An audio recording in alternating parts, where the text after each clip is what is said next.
reaction of what you saw in court today? I know this, I can't even imagine. I just really had no bond. I think it's good that he got the bond. I just really didn't want to have a bond at all, you know. I just want him not to be able to get out at all. I just want to go straight to prison and just never get out ever again. I know that they asked for $500,000 and the judge lowered it. How do you feel about that? I didn't like that. She should have did 500,000, but I can set 250,000.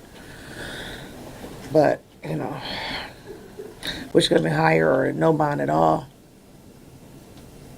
And you all have had your suspicions about him. Kind of, does this confirm what you were suspecting? Yes. Yes, I knew it from day one. Can you tell us about that? Is there a moment that you kind of knew? When I got to her house, it was 8:40. She left at 8:30. I went in the house for a minute, came back out. I texted her I had a dream of her car being stolen. And she replied back, "Aw, man," which was weird to me. So I FaceTimed her. She didn't answer. So I said to her, you know, just be mindful about your surroundings and, you know, pay attention where you're going. And she didn't call back. That's not like her. And she never called back. And she never texts back. Ever. Do you think that all man that wasn't like her, do you think that was her answering? No, that was him. I believe he had her when she walked out that front door. Does he have any violence or history of violence or anything? You know? I never knew he was violent, but now that I'm finding out things, I know he was stalking, and some things happened. But I found out later from friends first that, yeah. So he was, you think he was kind of controlling, possessive? That I know he was, because he would go through her phone, and she was doing hair at home, and he had a problem with men coming in and get their dreads and stuff done. And so she had got a booth somewhere on 8 Mile, so that she wouldn't have any problems with him. Then when they broke up, then she just went back and started doing it from her house. When did they break up? I want to say September. And how long were they dating? A year. Can you describe their relationship? Have you been around them when they were Yeah, together? he was around my whole family. When I say I thought he was the one who was going to marry her, just, he was good to her kids. He played ball with them. He took me to their haircuts. Ashley's father was murdered also April 8th of last year. He was there for that. He went to, I worked for Stellantis, and we had a Christmas extravaganza last Christmas. He was there. Formal. The formal. He was there. He was always at my house. I cooked. He was part of the family. So I'm just really shook that he would do something like this.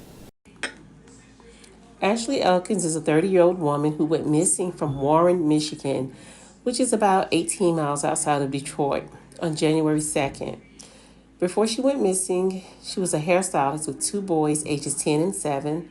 On the morning of January 2nd, Ashley left her home to go to a beauty supply store at around 8:30 a.m. as she had a client later that day, but she never returned. Her family tracked her phone and it pinged at her ex-boyfriend's apartment in Roseville, Michigan. Her ex was DeAndre Howard Booker, 32 years old. For Ashley's mom, she initially thought Booker was great for her daughter and thought that they may even get married one day. However, she didn't realize until later in the relationship that Booker was jealous and controlling. She said that he did not like Ashley doing hair in her home, specifically the male clients who would come to get their dreadlocks done. So Ashley started to work in a salon.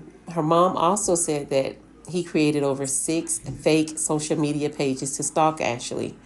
Ashley eventually grew tired of the jealousy and ended the relationship, and then she proceeded back to taking her clients in her home.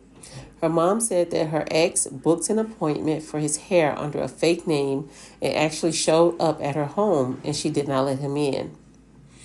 Back to the day of January 2nd, when Ashley went missing. So after the family pinged her phone and alerted authorities, they then searched his apartment on January 7th. They took a dumpster for evidence, but did not disclose what was located in the dumpster at that time. Booker repeatedly lied to police and gave them false and misleading information regarding Ashley. He was arrested on January 8th for lying to police during a violent crime investigation, which is a 4-year felony. He's being held on a $250,000 bond. If he posts bond, he must wear a steel GPS teether. A probable cause hearing is set for January 22nd, and a preliminary exam is scheduled for January 29th. Ashley's car was eventually found in Roseville, which is about 4 miles from the apartment complex where her ex, Booker, lived.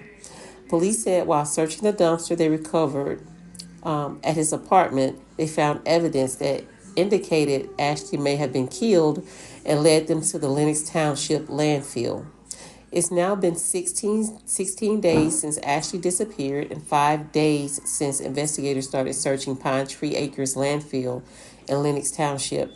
There have been dozens of volunteers that return daily to help in the search. Hopefully, Ashley's family can find some answers soon as to where her remains are located. Prayers for her family, friends, and her 2 sons. And I hope they can get some type of closure soon. Thank you so much for tuning in to Ashley's story. Please like, share, and subscribe. Thank you so much. Bye-bye. Terrifying search for missing woman from Warren who vanished 5 days ago. Thank you so much for joining us tonight. I'm Carolyn Clifford. And I'm Mike Duffy. Police have been searching for clues in neighboring Roseville.